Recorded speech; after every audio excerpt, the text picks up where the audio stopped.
ನಮಸ್ಕಾರ. ನಿಮಗೆ ಬರೋಕ್ಕಿಂತ ಮೊದ್ಲು ಏನೇನು ತ್ರಾಸ ಇತ್ರಮ್ಮ? ನನ್ನ ಕಾಲು ಮೊಣಕಾಲಂತೂ ಒಟ್ಟು ಹೇಳಕ್ಕೆ ಕುಂದ್ರಕ್ಕೆ ಬರಲಿಲ್ಲ ರೀ. ಭಾಳ ಹೊಡಿತಿತ್ತು ರೀ. ಆಮೇಲೆ ತೆಳಗೆ ಕುಂತು ಹೇಳ್ಬೇಕಾದ್ರೆ ಪಾದದ ಮೇಲೆ ಕೈ ಹಿಡ್ಕೊಂಡು ಹೇಳ್ತಿದ್ನಿ ರೀ. ಈಗ ಕಡಿಮೆ ಆಗೈತೆ ರೀ. ಅಡ್ಡಾಡಕದ ತ್ರಾಸ ಆಕಿತ್ತು. ಅಡ್ಡಾಡಕ್ಕೂ ತ್ರಾಸ ಆಕೈತೆ ರೀ. ಕುಂದ್ರಕ ಹೇಳಕ್ಕೆ ಈಗ ಹಂಗೇನು ತ್ರಾಸ ಇಲ್ರಿ, ಕಡಿಮೆ ಆಗೈತೆ. ಮೊದ್ಲಿಕ್ಕಿಂತ ಆರಾಮಾಗಿ ಈಗ ನಡಿತೀವ್ರಿ. ಯಾಸಿ ಮೇಲೆ ಹಂಗ ಬಗ್ಗೆ ನಡಿತಿದ್ದೀವ್ರಿ. ಆಮೇಲೆ ಈ ಕಾಲೂನು ಒಂದ್ ಸ್ವಲ್ಪ ಹಿಂಗ ಇದು ಆಗೈತ್ರಿ.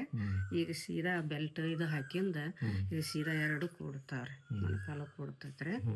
ಮೊದ್ಲಿನ್ಕಿಂತ ಆರಾಮ್ರಿ. ಇಲ್ಲಿ ಟ್ರೀಟ್ಮೆಂಟ್ ಹೆಂಗ್ ಅನ್ಸುತ್ತೆ ನಿಮಗೆ? ಹ್ಞೂನ್ರಿ, ಚಲೋ ಅನ್ಸೈತಿ ಬಿಡ್ರಿ. ಚಲೋ ಅನ್ಸುತ್ತೆ.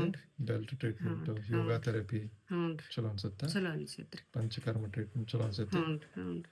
ಎಲ್ಲ ಆರಾಮದೇನ್ರಿ. ಆರಾಮ ಅನ್ಸುತ್ತೆ. ಯಾವುದು ಏನು ಇದು ಆಗಿಲ್ರಿ ಬಿಡ್ರಿ. 1.5 ತಿಂಗಳಾದ್ರೂ ಒಂದು ದಿವ್ಸ ಬಿಟ್ಟಿಲ್ರಿ ನಾನು.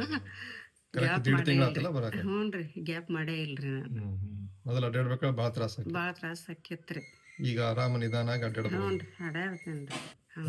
ಮೊದ್ಲಿಕ್ಕಿಂತ ಭಾಳ ಉತ್ತಮ ಆಗೈತ್ರಿ. ಹ್ಞೂನ್ರಿ.